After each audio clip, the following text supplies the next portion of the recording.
Hello everyone, आप सभी का फिर से स्वागत है। यह बीपीएससी प्रीवियस ईयर क्वेश्चन का संग्रह है। 1992 से अब तक जितने भी प्रश्न पूछे गए उन सभी प्रश्नों को डिस्कस करें। सब्जेक्ट बाय सब्जेक्ट डिस्कस किया जाएगा। हिस्ट्री को ऑलरेडी हम लोगों ने कंप्लीट कर लिया है। आज का जो सेशन है इसमें हम लोग भारतीय राज्य व्यवस्था से संबंधित जितने भी प्रश्न पूछे गए हैं उन सभी प्रश्नों को डिस्कस करेंगे। इसका पीडीएफ भी अवेलेबल है। अगर आपको पीडीएफ चाहिए तो Telegram channel, Telegram quiz group या चैनल के कम्युनिटी बॉक्स में जाइए, वहां पे इसके रिगार्डिंग में इंफॉर्मेशन को अपडेट कर दिया गया है।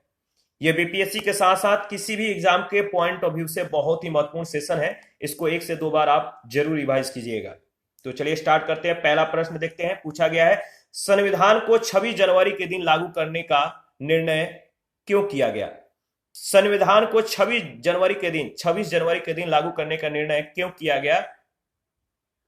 वो इसलिए किया गया था क्योंकि कांग्रेस ने इस तिथि को 1930 में स्वतंत्रता दिवस के रूप में मनाया था। तो ऑप्शन ए आपका बिल्कुल करेक्ट ऑप्शन है। भारतीय राष्ट्रीय कांग्रेस के लाहौर अधिवेशन जो कि दिसंबर 1929 में हुआ था, इस अधिवेशन में पूर्ण स्वराज की घोषणा की गई। 26 जनवरी 1930 को स्वतंत्रता दिवस के रूप में मनाए जाने का संकल्प लिया गया और आजादी के पूर्व तक 26 जनवरी को स्वतंत्रता दिवस के रूप में मनाया जाता रहा। भारत 15 अगस्त 1947 को स्वतंत्र हो गया और तब से प्रत्येक वर्ष 15 अगस्त को स्वाधीनता दिवस के रूप में मनाया जाने लगा, जबकि स्वतंत्रता प्राप्ति के पश्चात 26 जनवरी की तिथि को अविस्मरणीय बनाने के लिए भारतीय संविधान को पूर्णतः 26 जनवरी 1950 को लागू किया गया। तो भारतीय संविधान को पूर्णतः कब लागू किया गया? 26 जनवरी 1950 को, और तब से प्रत्येक वर्ष 26 जनवरी को गणतंत्र दिवस के रूप में मनाया जाने लगा। सेकंड प्रश्न है, भारतीय संविधान में कितने अनुच्छेद, कितने भाग और कितने सूचियां शामिल हैं? इसका सही जवाब हो जाएगा, भारतीय संविधान में 395 अनुच्छेद, 22 भाग और 12 सूचियां हैं।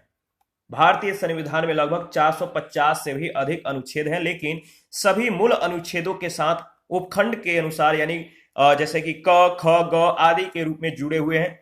संविधान के मूल पाठ में 22 भाग, 395 अनुच्छेद और 8 अनुसूचियां थी। संशोधन के द्वारा कुछ नए अनुच्छेदों को जोड़े गए, कुछ अनुच्छेद निकाले भी गए, नई अनुसूचियां भी जोड़ी गई और उनकी संख्या 8 से बढ़कर 12 हो गई है। भारतीय संविधान में कितने आर्टिकल्स हैं? भारतीय संविधान में कितने आर्टिकल्स हैं? तो याद रखिएगा, इसका सही जवाब क्या होगा? कुछ ही सेकंड पहले हम लोगों ने डिस्कस किया था। तो डिस्कस क्या किया था कि भारतीय संविधान में जो है 450 से भी अधिक आर्टिकल्स हैं, यानी इसका सही जवाब हो जाएगा 400 से अधिक आर्टिकल्स, यानी सी ऑप्शन। प्रश्न संख्या 4 है, मिलान करना है। तो चलिए मिलान करते हैं। इसका सही जवाब क्या होगा देखते हैं। संघ सूची में कितनी प्रविष्टियां हैं? राष्ट्र सूची में कितनी है? समवर्ती सूची में कितनी है? इसको रट जाइएगा, यहां से कई बार प्रश्न पूछे गए हैं। तो संघ सूची में 97 प्रविष्टियां हैं, राष्ट्र सूची में याद रखिएगा 66 हैं और समवर्ती सूची में 47 प्रविष्टियां दी गई हैं, यानी बी ऑप्शन बिल्कुल करेक्ट ऑप्शन है। संघ सूची में 97 प्रविष्टियां हैं, वर्तमान में गणना के अनुसार 98 हो गई हैं। राष्ट्र सूची में 66 प्रविष्टियां हैं, वर्तमान में गणना के अनुसार 59 है और समवर्ती सूची में 47 प्रविष्टियां हैं, वर्तमान में गणना के अनुसार 52 है। प्रश्न संख्या 5 है, निम्न शब्दों पर विचार करें और सही शब्दों को विचारानुसार क्रम दीजिए। तो शब्दों को विचारानुसार अगर क्रम दीजिएगा तो सबसे पहले आएगा सार्वभौमिक, इसके बाद आएगा समाजवादी, इसके बाद धर्मनिरपेक्ष, इसके बाद प्रजातांत्रिक, यानी सी ए ऑप्शन इसका बिल्कुल करेक्ट ऑप्शन है। सी, ए, डी और बी। इसके बारे में डिस्कस कर लेते हैं। भारतीय संविधान की प्रस्तावना में भारत को एक सार्वभौम, समाजवादी, धर्मनिरपेक्ष, प्रजातांत्रिक गणतंत्र के रूप में घोषित किया गया है। याद रखिएगा, भारतीय संविधान में पंथ निरपेक्ष शब्द का उल्लेख किया गया, न कि धर्मनिरपेक्ष का। 6 नंबर है, भारतीय संविधान की प्रस्तावना में समाजवादी शब्द किस संशोधन के तहत जोड़ा गया? यहां पे आपको कमेंट करके बताना है कि किस संविधान संशोधन के माध्यम से भारतीय संविधान की प्रस्तावना में 3 शब्द को जोड़ा गया था और कौन कौन से शब्द जोड़े गए थे। यहां से बहुत बार प्रश्न पूछा गया है, रट जाइएगा। भारतीय संविधान की प्रस्तावना में समाजवादी शब्द बताइए किस संशोधन के माध्यम से जोड़ा गया था?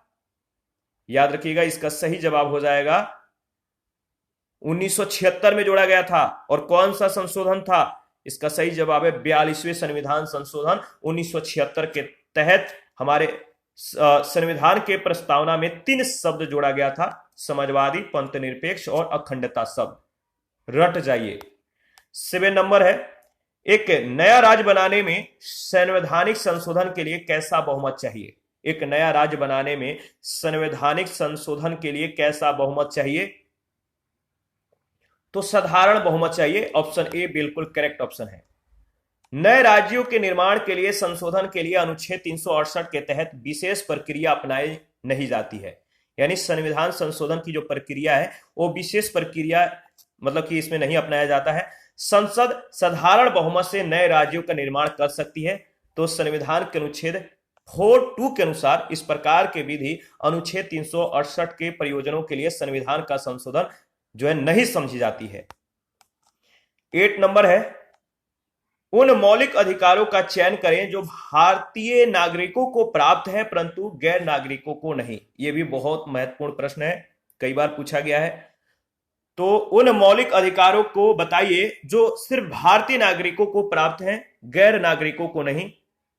इसका सही जवाब हो जाएगा भाषण और अभिव्यक्ति की जो स्वतंत्रता है, और दूसरा जो है इसमें जो दूसरा जो दिया गया है बताइए अल्पसंख्यकों के अधिकार। पहला और तीसरा जो है ये गैर नागरिकों को नहीं प्रदान किए गए हैं। तो ऑप्शन ए बिल्कुल करेक्ट ऑप्शन है। भारतीय संविधान के भाग 3 में वर्णित मौलिक अधिकार अनुच्छेद 19 भाषण और अभिव्यक्ति की स्वतंत्रता, यानी आर्टिकल 19 में क्या दिया गया है? भाषण और अभिव्यक्ति की स्वतंत्रता दी गई है। अनुच्छेद 29 में अल्पसंख्यक वर्गों के हितों का संरक्षण मात्र भारतीय नागरिकों को प्राप्त है, या गैर नागरिकों यानी विदेशियों को प्राप्त नहीं है। प्रश्न संख्या 9 है, उच्चतम न्यायालय की व्यवस्था के अनुसार निजी भवनों के ऊपर राष्ट्रीय झंडे को फहराना किसके तहत या किस अनुच्छेद के तहत हर नागरिक का मौलिक अधिकार है? बताइए। उच्चतम न्यायालय के व्यवस्था के अनुसार निजी भवनों के ऊपर राष्ट्रीय झंडे को फहराना किस अनुच्छेद के तहत हर नागरिकों का मौलिक अधिकार है? तो इसका सही जवाब हो जाएगा संविधान का अनुच्छेद 19(1)(a) के अनुसार। तो बी ऑप्शन बिल्कुल करेक्ट ऑप्शन है। इसके बारे में 2-3 लाइन है, डिस्कस कर लेते हैं। उच्चतम न्यायालय की व्यवस्था के अनुसार निजी भवनों के ऊपर राष्ट्रीय झंडे को फहराना संविधान के अनुच्छेद 19(1)(a) के तहत हर नागरिक का मौलिक अधिकार है। प्रश्न संख्या 10 है, भारतीय संविधान में संशोधन करके शिक्षा का अधिकार कब जोड़ा गया था? बताइए, भारतीय संविधान में संशोधन करके शिक्षा का अधिकार कब जोड़ा गया था? तो 1 अप्रैल 2010 को। ऑप्शन ए बिल्कुल करेक्ट ऑप्शन है। आप लोग कमेंट बहुत कम करते हैं।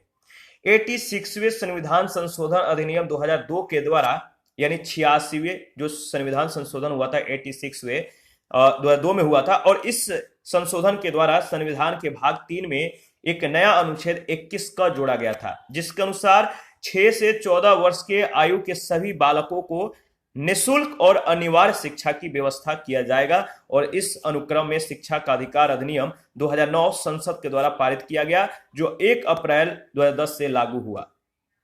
11 नंबर है, निम्न में से कौन सा एक मानव अधिकार भारतीय संविधान के अंतर्गत मौलिक अधिकार भी है? निम्न में से कौन सा एक मानव अधिकार भारतीय संविधान के अंतर्गत मौलिक अधिकार भी है? तो इसका सही जवाब है, बताइए। देखिए, इसमें जो ऑप्शन दिया गया है सही ऑप्शन नहीं है, तो इसके बारे में पहले डिस्कस कर लेते हैं।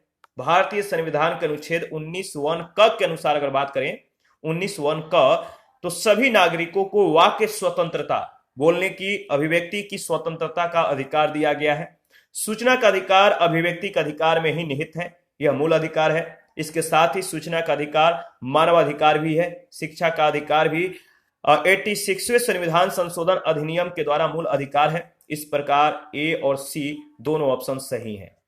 तो करेक्ट ऑप्शन को चुनना थोड़ा सा मुश्किल है। 12 नंबर है, भारतीय संविधान के भाग 4 में दिए गए निर्देशित सिद्धांतों में निम्न में से कौन से सूचीबद्ध है? भारतीय संविधान के भाग 4 में दिए गए निर्देशित सिद्धांतों में निम्न में से कौन से जो सूचीबद्ध हैं? तो इसका सही जवाब क्या होगा? इसका सही जवाब हो जाएगा ऑप्शन बी, यानी समान कार्य के लिए समान वेतन और समान नागरिक संहिता। ये भाग 4 के तहत निर्देशित सिद्धांतों के तहत जो है रखा गया है, इसको ध्यान में रखिएगा। भारतीय संविधान के भाग 4 में दिए गए निर्देशित सिद्धांतों में अनुच्छेद 39 घ में समान कार्य के लिए समान वेतन और अनुच्छेद 44 में नागरिकों के लिए समान नागरिक संहिता सूचीबद्ध है, जबकि अनुच्छेद 350 का प्राथमिक स्तर पर मातृभाषा में शिक्षा देने का विशेष निर्देश देता है। हालांकि यह भाग 4 में उल्लेखित नहीं है और इसका प्रभाव भी निर्देशक तत्व जैसा ही है, परंतु यह राज्य के द्वारा ठीक है बाध्यकारी नहीं है। 13 नंबर है, भारत के संविधान में मौलिक कर्तव्य किस संविधान संशोधन के द्वारा जोड़ा गया? भारतीय संविधान में मौलिक कर्तव्य को किस संशोधन के माध्यम से जोड़ा गया? इसका सही जवाब हो जाएगा 42वें संविधान संशोधन, यानी बी ऑप्शन बिल्कुल करेक्ट ऑप्शन है। भारत के नागरिकों के मूल कर्तव्यों का विवरण जो है संविधान के भाग 4 क में अनुच्छेद 51 क के तहत दिया गया है। तो 51 क या भाग 4 क का जो संबंध है उसको ध्यान में रखिएगा। इसे 42वें संविधान संशोधन 1976 के द्वारा संविधान में जोड़ा गया था। किस संशोधन के माध्यम से? 42वें। प्रश्न संख्या 14 है, भारत के राष्ट्रपति अपनी शक्तियों का प्रयोग करते हैं किसके द्वारा? भारत के राष्ट्रपति अपने शक्तियों का प्रयोग किसके द्वारा करते हैं? तो सीधे या अपने अधीनस्थ अधिकारियों के द्वारा। ऑप्शन ए बिल्कुल करेक्ट ऑप्शन है। भारतीय संविधान के अनुसार भारत का एक राष्ट्रपति होगा। अनुच्छेद 52 में इसका जिक्र किया गया है, जिसमें संघ की कार्यपालिका शक्ति निहित होगी और वह इसका प्रयोग इस संविधान के अनुसार स्वयं या अपने अधीनस्थ अधिकारियों के द्वारा करेगा और इसका जिक्र 53(1) में किया गया है। 15 नंबर है, यदि राष्ट्रपति एवं उपराष्ट्रपति का पद खाली हो तो भारत के राष्ट्रपति के पद पर कौन होता है? मान लीजिए राष्ट्रपति और उपराष्ट्रपति ये दोनों के इन दोनों के जो पद हैं ये खाली हैं, तो तीसरा जो व्यक्ति होगा वो राष्ट्रपति के पद पर होगा। वो कौन व्यक्ति होगा? राष्ट्रपति और उपराष्ट्रपति के पद जब खाली हैं तो भारत के राष्ट्रपति का जो पद होगा वो कौन ग्रहण करेगा? तो भारत का मुख्य न्यायाधीश। इस बात को ध्यान में रखिएगा, बहुत ही इंपॉर्टेंट है, कई बार ये प्रश्न पूछे गए हैं। तो भारत का मुख्य न्यायाधीश इसका सही जवाब हो जाएगा।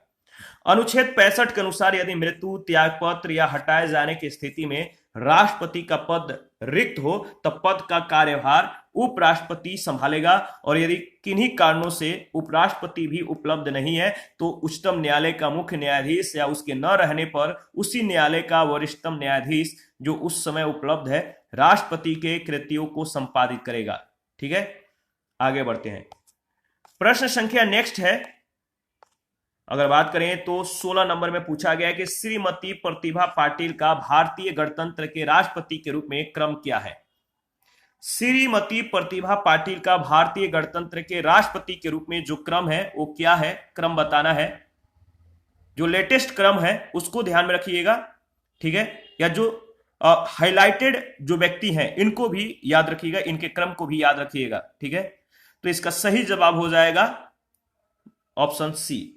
श्रीमती प्रतिभा पाटिल का भारतीय गणतंत्र के राष्ट्रपति के रूप में जो क्रम था वो था 12वां। 19 जुलाई 2007 को भारतीय गणतंत्र के 13वें राष्ट्रपति चुनाव संपन्न हुए थे। 25 जुलाई 2007 को प्रतिभा देवी सिंह पाटिल ने व्यक्ति अनुसार देश के 12वें राष्ट्रपति के रूप में शपथ ग्रहण किया। कार्यकाल के अनुसार अगर बात करें तो उनका क्रम 14वां था। 25 जुलाई 2017 से देश के 14वें राष्ट्रपति रामनाथ कोविंद है। 17 नंबर है, एक विधेयक जो संसद में प्रस्तुत किया जाता है कौन सी क्रिया के बाद अधिनियम बन जाता है? एक विधेयक जो संसद में प्रस्तुत किया जाता है कौन सी क्रिया के बाद अधिनियम बन जाता है? तो इसका सही जवाब हो जाएगा, याद रखिएगा, जब राष्ट्रपति अपनी सहमति दे देता है, यानी बी ऑप्शन बिल्कुल करेक्ट ऑप्शन है।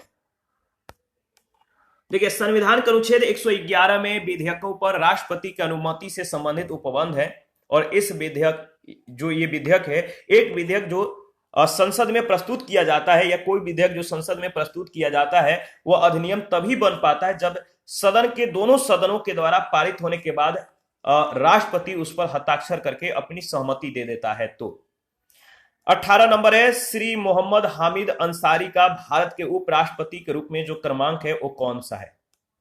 श्री मोहम्मद हामिद अंसारी का भारत के उपराष्ट्रपति के रूप में जो क्रमांक है वह है आपका 12वां। श्री मोहम्मद हामिद अंसारी का भारत के उपराष्ट्रपति के रूप में व्यक्ति अनुसार जो क्रमांक है वह 12वां, जबकि उपराष्ट्रपति के रूप में क्रमांक 13वां है। 11 अगस्त 2017 से एम वेंकैया नायडू देश के 13वें उपराष्ट्रपति हैं।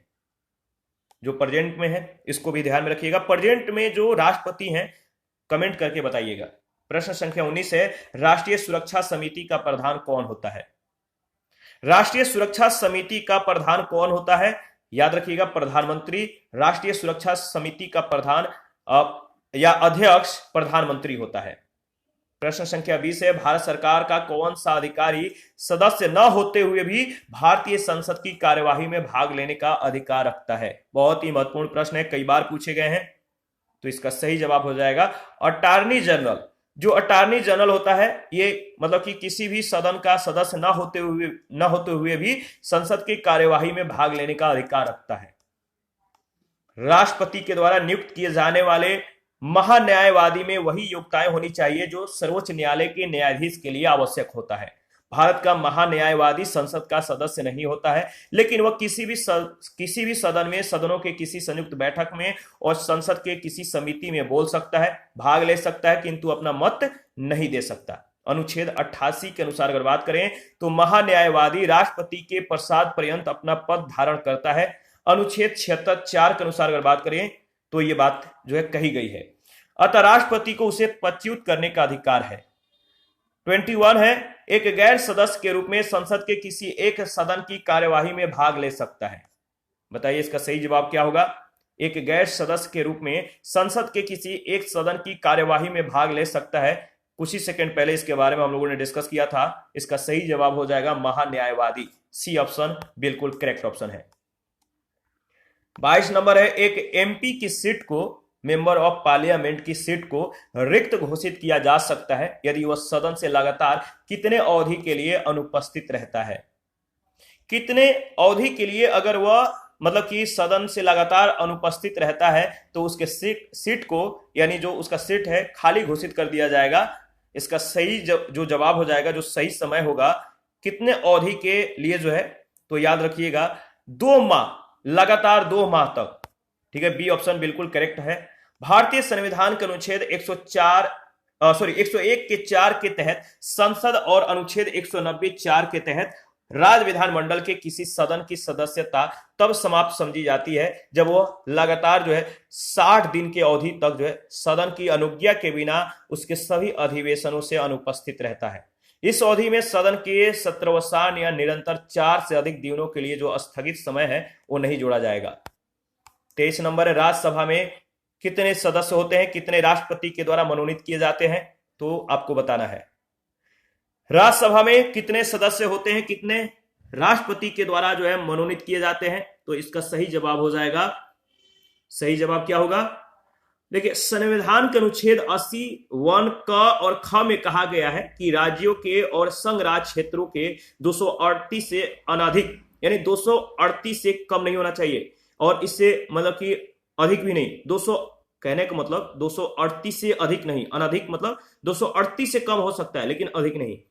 238 से अनधिक प्रतिनिधियों और राष्ट्रपति के द्वारा नाम निर्देशित किए जाने वाले 12 सदस्यों से मिलकर राज्यसभा बनेगी। यानी इसमें जो सही जो जवाब हो जाएगा 250 सदस्य, जिनमें से 15 सदस्य भारत के राष्ट्रपति के द्वारा मनोनीत किए जाते हैं। तो 238 से मतलब कि 238 से अनधिक प्रतिनिधि और राष्ट्रपति के द्वारा मनोनीत जो 12 सदस्य हैं, कुल मिलाकर 250 सदस्य से अधिक जो है इसके सदस्य नहीं रह सकते। तो राज्यसभा का जो निर्माण होता है कितना, 238 और प्लस 12 सदस्यों से मिलकर। इसके बाद 24 नंबर है, हमारे संविधान के अनुसार राज्यसभा का जो कार्यकाल है वो कितना है, कितने वर्षों का कार्यकाल होता है? तो देखिए, हमारे संविधान के अनुसार अगर बात करें तो राज्यसभा का जो कार्यकाल होता है समाप्त होने का विषय नहीं है। अनुच्छेद 83(1), अच्छा इसका जो सही जवाब हो जाएगा वो हो जाएगा ऑप्शन डी, समाप्त होने का ये विषय नहीं है, यानी राज्यसभा कभी समाप्त नहीं होता है। अनुच्छेद 83(1) के अनुसार राज्यसभा का विघटन नहीं होता है, यानी यह एक अस्थायी सदन है। इसके 1/3 सदस्य प्रत्येक 2 वर्ष के समाप्ति पर क्या होते हैं, निवृत्त हो जाते हैं और इस प्रकार राज्यसभा के सदस्यों का कार्यकाल 6 वर्ष का होता है। 25 नंबर है, किस सभा का अध्यक्ष उसका सदस्य नहीं होता है? किस सभा का अध्यक्ष उसका सदस्य नहीं होता है? तो इसका सही जवाब हो जाएगा राज्यसभा। राज्यसभा का जो अध्यक्ष होते हैं कौन होते हैं? उपराष्ट्रपति होते हैं। वो मतलब कि इसके सदस्य नहीं होते हैं राज्यसभा के। राज्यसभा का जो पदेन सभापति होते हैं वो उपराष्ट्रपति होते हैं। वह राज्यसभा का सदस्य नहीं होता है, परंतु उसका निर्वाचन संसद के दोनों सदनों के सदस्यों के द्वारा होता है। संविधान के अनुच्छेद 89(1) और अनुच्छेद 64 के अनुसार वह राज्यसभा का पदेन सभापति होता है। 26 नंबर है, राज्यसभा का पदेन अध्यक्ष कौन होता है? तो आपको मालूम है राज्यसभा का पदेन अध्यक्ष या सभापति उपराष्ट्रपति होते हैं। 27 नंबर है, निम्नलिखित कथनों में से कौन सा सही कथन नहीं है? कुछ कथन दिए गए हैं, आपको बताना है कि इनमें से कौन सा कथन जो है वो सत्य नहीं है। इसका सही जवाब क्या होगा? तो देखिए, धन विधेयक की शुरुआत राज्यसभा में होती है, ये जो कथन है वो सही नहीं है। धन विधेयक की जो शुरुआत है राज्यसभा में नहीं होती है। ठीक है, कहां पर होती है? तो आपको मालूम है अनुच्छेद 109(1) के अनुसार अगर बात करें तो धन विधेयक राज्यसभा में पूरा स्थापित नहीं किया जाएगा। साथ ही अनुच्छेद 109(2) में कहा गया है कि राज्यसभा के जो धन विधेयक है, राज्यसभा को धन विधेयक के लिए 14 दिन की अवधि जो है दी जाती है। 14 दिन के अंदर इनको पारित करना आवश्यक होता है। साथ ही राज्यसभा सिफारिशों सहित जो इसकी सिफारिश है, रिकमेंड होता है, उन रिकमेंड के सहित या रिकमेंड सहित विधेयकों को जो मतलब कि धन विधेयक है, इस विधेयक को लोकसभा को 14 दिनों में वापस करना होता है। यानी इनके पास इस पर विचार करने के लिए, सिफारिश करने के लिए 14 दिन की अवधि होती है। ठीक है, अगर 14 दिन के बाद अगर ये कुछ प्रतिक्रिया नहीं देते हैं या बिना संशोधन या संशोधन के द्वारा जो है ये कुछ भी एक्टिविटी नहीं करते हैं, तो जो है राज्यसभा धन संबंधी जो मामलों मतलब कि जो धन संबंधी जो मामला है, जो धन विधेयक है, इस संबंध में जो राज्यसभा है वो शक्तिहीन हो जाता है। और ये 14 दिन के अंदर अगर कुछ अपनी एक्टिविटी नहीं दिखाता है तो इसे जो लोकसभा है पारित मान लेता है। ठीक है, तो इसके बाद इसके पास जो है 14 दिनों की अवधि होती है। तो धन विधेयक पेश कहां किया जा सकता है, आप बताइए। तो देखिए, धन विधेयक जो पेश किया जा सकता है वो कहां पर पेश किया जा सकता है? कुछ ही सेकंड पहले हम लोगों ने डिस्कस किया था। तो धन विधेयक को केवल लोकसभा में जो है लाया जा सकता है, पारित किया जा सकता है, मतलब पेश किया जा सकता है। पारित जो किया जाता है वो राज्यसभा को 14 दिनों के अंदर जो है इस पर सिफारिश या जो संशोधन होता है या जो विचार करना होता है, 14 दिन की अवधि होती है।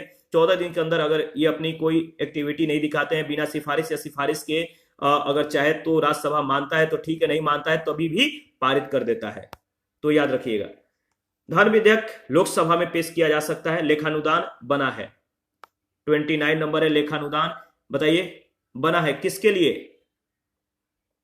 याद रखिएगा, लेखानुदान बजट पारित लंबित होने के कारण निधि आवंटन के लिए बना है। तो सी ऑप्शन बिल्कुल करेक्ट ऑप्शन है। बजट पारित लंबित होने के कारण निधि आवंटन के लिए जो है लेखानुदान बना है। याद रखिएगा, विनियोग विधेयक के पारित होने के बाद ही समेकित कोष से कोई रकम निकाली जा सकती है, किंतु यदि सरकार के वित्तीय वर्ष के अंत में बदलाव आए और नई सरकार विनियोग विधेयक तुरंत नहीं लाए या किसी अन्य कारण से विनियोग विधेयक के पारित होने के पहले ही रुपयों की आवश्यकता हो तो अनुच्छेद 116 क के तहत लोकसभा लेखानुदान पारित करके सरकार के लिए एक अग्रिम राशि जो है मंजूर कर सकती है। अनुच्छेद 116 में यह भी व्यवस्था किया गया है कि यदि आकस्मिक परिस्थितियों में सरकार को बहुत अधिक धन की आवश्यकता हो, जैसे युद्ध के समय, तो संसद सकल राशि की स्वीकृति दे सकती है। इसे अनुदान कहते हैं, वोट ऑफ क्रेडिट कहते हैं। प्रश्न संख्या नेक्स्ट देखते हैं। पूछा गया है कि लोक लेखा समिति अपनी रिपोर्ट किसको प्रस्तुत करती है? लोक लेखा जो रिपोर्ट है, समिति है, ये अपनी रिपोर्ट जो है किसको प्रस्तुत करती है? तो लोकसभा के स्पीकर को। लोक लेखा समिति अपनी रिपोर्ट लोकसभा के स्पीकर को जो है प्रस्तुत करती है। बी ऑप्शन बिल्कुल करेक्ट ऑप्शन है। पब्लिक अकाउंट कमेटी के द्वारा अपनी रिपोर्ट लोकसभा के स्पीकर को प्रस्तुत की जाती है। तो जो लोक लेखा समिति है ये अपनी रिपोर्ट लोकसभा के स्पीकर को देता है। लोक लेखा समिति लोक व्ययों पर नियंत्रण रखने वाली एक संसदीय समिति है। इनमें लोकसभा के 15 और राज्यसभा के 7 सदस्य शामिल होते हैं, यानी कुल 22 सदस्य होते हैं। इसका उद्देश्य होता है लोक व्यय के दुरुपयोग और अनियमितताओं को सदन के समक्ष जो है उजागर करना, या उन लोक प्राधिकारियों के विरुद्ध कार्यवाही की भी जो है सिफारिशें करती है, जो व्यय के दुरुपयोग के लिए उत्तरदायी पाए जाते हैं। समिति नियंत्रक और महालेखा परीक्षक की रिपोर्ट को आधार मानकर लोक व्ययों का प्रति परीक्षण करती है। सामान्यतः विपक्ष के लोकसभा सदस्य को इसका अध्यक्ष जो है नियुक्त किए जाने की प्रथा है। लोक लेखा समिति के अध्यक्ष की नियुक्ति लोकसभा के अध्यक्ष के द्वारा की जाती है। 31 है, निम्नलिखित कथनों में से कौन सा सही नहीं है? निम्नलिखित कथनों में से कौन सा कथन सत्य नहीं है? तो इसका सही जवाब हो जाएगा ऑप्शन सी, सर्वोच्च न्यायालय कोर्ट मार्शल को छोड़ अन्य किसी भी उच्च न्यायालय या अदालतों की सुनवाई कर सकता है। ये कथन जो है सही नहीं है। तो आपका सही जवाब हो जाएगा सी ऑप्शन। देखिए, सशस्त्र सेना न्यायाधिकरण अधिनियम 2007 के प्रावधान के अनुसार अगर बात करें तो कोर्ट मार्शल की अपील, जो कोर्ट मार्शल है, इसकी अपील सर्वोच्च न्यायालय में की जा सकती है। 32 है, यानी 32 नंबर, राज्य सरकार का कार्यकारी अध्यक्ष या संवैधानिक प्रमुख कौन होता है? राज्य सरकार का कार्यकारी अध्यक्ष या संवैधानिक जो प्रमुख होता है कौन होता है, बताइए। इसका सही जवाब हो जाएगा राज्यपाल, यानी बी ऑप्शन। केंद्र के स्तर पर कौन होता है, कमेंट करके बताइएगा। संविधान के अनुच्छेद 154(1) के अनुसार राज्य की कार्यपालिका शक्ति जो है राज्यपाल में निहित होगी, जिसका प्रयोग वह इस संविधान के अनुसार स्वयं या अपने अधीनस्थ अधिकारियों के द्वारा करेगा। 33 नंबर है, एक उच्च न्यायालय का न्यायाधीश अपना त्याग पत्र किसको संबोधित करता है? एक उच्च न्यायालय का न्यायाधीश अपना त्याग पत्र संबोधित करता है किसको? याद रखिएगा, इसका सही जवाब हो जाएगा राष्ट्रपति को, यानी ऑप्शन ए बिल्कुल करेक्ट ऑप्शन है। देखिए, उच्च न्यायालय का न्यायाधीश अपने पद की शपथ लेने के बाद 62 वर्ष की आयु तक अपने पद पर कार्यरत रहता है। यानी उच्च न्यायालय का जो न्यायाधीश है अपने पद पर 62 वर्ष की आयु तक रह सकते हैं। इससे पूर्व वह राष्ट्रपति को संबोधित अपने हस्ताक्षर युक्त पत्र के द्वारा अपना पद त्याग कर सकता है। 217(1) का साथ ही उसे सिद्ध कदाचार या असमर्थता के आधार पर संसद के दोनों सदनों के द्वारा अलग अलग अपने कुल बहुमत से जो उपस्थित और मतदान करने वाले जो सदस्य हैं, इनके 2/3 के द्वारा पारित प्रस्ताव से राष्ट्रपति के द्वारा जो पद मुक्त या राष्ट्रपति को पद से मुक्त किया जा सकता है। 34 नंबर है, भारत में चलित न्यायालय मोबाइल कोर्ट इसका मानस पुत्र है किसका? जो मोबाइल कोर्ट है यानी जो चलित न्यायालय है किसका मानस पुत्र है, या इसको जन्म किसने दिया था, प्रचलन किसने करवाया था? बताइए। बहुत ही महत्वपूर्ण इसका मतलब कि जवाब है। ये इस प्रश्न को ध्यान में रखिएगा। इसका सही जवाब हो जाएगा doctor APJ Abdul Kalam, C option बिल्कुल करेक्ट ऑप्शन है। 4 अगस्त 2007 को हरियाणा के मेवात जिले में स्थित पुन्हाना में देश की पहली मोबाइल अदालत का उद्घाटन किया गया। इसका शुभारंभ भारत के तत्कालीन मुख्य न्यायाधीश केजी बालकृष्णन ने किया था। इसका उद्देश्य था सुदूर और पिछड़े इलाकों तक न्यायिक व्यवस्था का लाभ पहुंचाना। इस प्रकार के न्यायालयों की परिकल्पना सर्वप्रथम भूतपूर्व राष्ट्रपति यानी president doctor APJ Abdul Kalam ने की थी। तो अब्दुल कलाम का नाम याद रखिएगा। प्रश्न संख्या 35 है, किस अनुच्छेद के अनुसार भारत के राष्ट्रपति के द्वारा राष्ट्रीय आपातकाल की घोषणा की जा सकती है? किस अनुच्छेद के तहत भारत के राष्ट्रपति के द्वारा राष्ट्रीय आपातकाल की जो है घोषणा की जा सकती है? इसका सही जवाब है अनुच्छेद 352 के तहत, ऑप्शन ए बिल्कुल करेक्ट ऑप्शन है। इसके बारे में देख लेते हैं, बहुत ही महत्वपूर्ण है। अनुच्छेद 352, यदि राष्ट्रपति को इस बात का समाधान हो जाए कि गंभीर आपात स्थिति विद्यमान है या होने के निकट है या होने की आशंका है, जिससे युद्ध, बाह्य आक्रमण या सशस्त्र विद्रोह से भारत या उसके किसी भाग में संकट पैदा हो सकता है, तो इस अनुच्छेद का प्रयोग राष्ट्रपति कर सकते हैं। मूल संविधान के अनुच्छेद 352 के आंतरिक अशांति के स्थान पर 44वें संविधान संशोधन से सशस्त्र विद्रोह जो है प्रतिस्थापित किया गया है। तो 44वें 1978 में, याद रखिएगा। अनुच्छेद 355 संघ का यह कर्तव्य है कि बाह्य आक्रमण और आंतरिक अशांति से प्रत्येक राज्य की रक्षा करे। अनुच्छेद 356 के तहत अगर बात करें तो यदि राष्ट्रपति को किसी राज्य के राज्यपाल से प्रतिवेदन मिलने पर या अन्यथा यह समाधान हो जाता है कि ऐसी स्थिति उत्पन्न हो गई है जिसे उस राज्य का शासन इस संविधान के उपबंधों के अनुसार नहीं चलाया जा सकता, तो राष्ट्रपति इस अनुच्छेद का प्रयोग करके उस राज्य में राष्ट्रपति शासन लगा सकते हैं। अनुच्छेद 360 जो है, यदि राष्ट्रपति को यह समाधान हो जाए कि ऐसी स्थिति पैदा हो गई है जिससे भारत या उसके किसी भाग का वित्तीय स्थायित्व संकट में है, तो वह वित्तीय आपात की जो है घोषणा कर सकता है। 36 है, केंद्र और राज्य की व्यवस्थापिकाओं के लिए मतदान की न्यूनतम उम्र की सीमा 21 वर्ष से घटाकर जो है 18 वर्ष कर दी गई है। किस संशोधन के माध्यम से मतदान की न्यूनतम उम्र की सीमा 21 वर्ष से घटाकर 18 वर्ष कर दी गई है? बहुत ही महत्वपूर्ण प्रश्न है, कई बार यह प्रश्न पूछा गया है, याद रखिएगा। इसका सही जवाब हो जाएगा, बताइए, इसका सही जवाब है 61वें संविधान संशोधन 1989 से 21 वर्ष से घटाकर 18 वर्ष कर दिया गया है। 61वें संविधान संशोधन अधिनियम के द्वारा मताधिकार की आयु यानी मत देने का जो वोट देने का जो अधिकार है, इसके आयु में कमी की गई है, यानी 21 वर्ष से घटाकर 18 वर्ष किया गया था, जो कि 28 मार्च 1989 से प्रभावी हुआ। नव युवकों के द्वारा 18 वर्ष की आयु पर मताधिकार का पहली बार प्रयोग नवंबर 1989 में संपन्न 9वीं लोकसभा के आम चुनाव में किया गया था। 37 है, आम चुनाव में मतदान की आयु 21 वर्ष से घटाकर 18 वर्ष कर दी गई। आम चुनाव में मतदान की जो आयु है 21 वर्ष से घटाकर 18 वर्ष कर दी गई, किसके द्वारा? तो 61वें संविधान संशोधन के द्वारा, सी ऑप्शन। 38 नंबर है, भारतीय संविधान की 8वीं सूची में मान्य सरकारी भाषाओं की संख्या कितनी है? भारतीय संविधान की जो 8वीं मतलब की जो सूची है, इसमें मान्यता प्राप्त सरकारी भाषाओं की जो संख्या है वो कितना है? तो देखिए, 92वें संविधान संशोधन 2003 में पूर्व संविधान की जो अगर बात करें तो 8वीं अनुसूची में शामिल भाषाओं की संख्या 18 थी, जो कि संशोधन के बाद जो है अब 22 हो गई है। तो 8वीं अनुसूची में भाषाओं की जो संख्या है वो कितनी है? 22, मतलब कि 22, ठीक है, याद रखिएगा। लेकिन यहां पे पूछा गया है कि क्या पूछा गया है, आपको ध्यान में रखना है कि पूछा गया है कि जो प्रश्न पूछा गया था कि भारतीय संविधान की 8वीं सूची में मान्य सरकारी भाषाओं की जो संख्या वो कितनी है? तो इसका सही जवाब है 18, ठीक है। आगे बढ़ते हैं। सीडीपी और एनईएस के पुनर्गठन के लिए 1957 में एनडीसी के द्वारा स्थापित समिति का नाम बताएं, जिसने ग्रामीण स्थानीय सरकार की त्रिस्तरीय प्रणाली का सुझाव दिया था।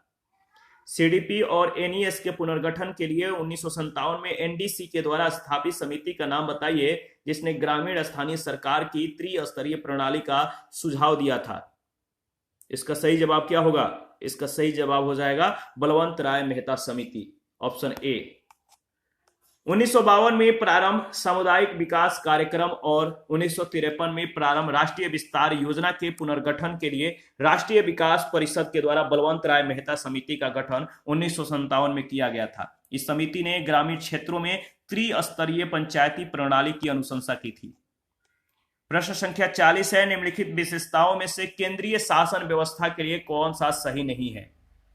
बताइए, निम्नलिखित विशेषताओं में से केंद्रीय शासन व्यवस्था के लिए कौन सा सही नहीं है? तो बड़े देशों के लिए आदर्श, यानी सी ऑप्शन बिल्कुल करेक्ट ऑप्शन है। केंद्रीय शासन व्यवस्था में सर्वोच्च सत्ता केंद्रीय प्राधिकार और उसकी विभिन्न अनुषंगी इकाइयों के बीच बढ़ जाती है। आमतौर पर संघीय व्यवस्था में 2 स्तर पर सरकारें होती हैं, एक केंद्र सरकार, दूसरी राज्य सरकार। अलग अलग स्तर की सरकारें एक ही नागरिक समूह पर शासन करती हैं, पर कानून बनाने, कर वसूलने और प्रशासन में उनका अपना अपना अधिकार होता है, क्षेत्र होता है। और केंद्रीय शासन व्यवस्था में त्वरित निर्णय, लचीलापन और कानून की एकरूपता का परिचायक है, परंतु यह छोटे देशों के लिए आदर्श व्यवस्था होती है, न कि बड़े देशों के लिए। 41 है, विकेंद्रीकरण प्रणाली की सिफारिश किसने की थी? विकेंद्रीकरण प्रणाली की जो सिफारिश थी किसने की थी? इसका सही जवाब क्या होगा? तो बलवंत राय मेहता ने, याद रखिएगा, सी ऑप्शन बिल्कुल करेक्ट ऑप्शन है। इसके बारे में कुछ पॉइंट है, डिस्कस कर लेते हैं। तो सर्वप्रथम बलवंत राय मेहता ने नवंबर 1957 में पंचायती राज पर अपनी सिफारिशें प्रस्तुत की, जिसमें उन्होंने प्रजातांत्रिक विकेंद्रीकरण की सिफारिश की। इसके अनुसार 3 स्तरों पर पंचायती राज संस्थाओं का गठन होना था, जिला स्तर पर, ब्लॉक स्तर पर और ग्राम स्तर पर। इसी के साथ आज का सेशन समाप्त करते हैं। नेक्स्ट सेशन में प्रश्न संख्या 42 से स्टार्ट करेंगे। आप अपना प्रतिक्रिया देते रहिए, आपके प्रतिक्रियाओं का हमें बेसब्री से इंतजार रहता है। जिन लोगों ने Telegram channel, Telegram quiz group, Facebook page, Instagram को ज्वाइन नहीं किया, वीडियो का डिस्क्रिप्शन बॉक्स में उसका लिंक है, आप ज्वाइन कर सकते हैं। थैंक यू, मिलते हैं नेक्स्ट सेशन में, अभी के लिए इतना ही।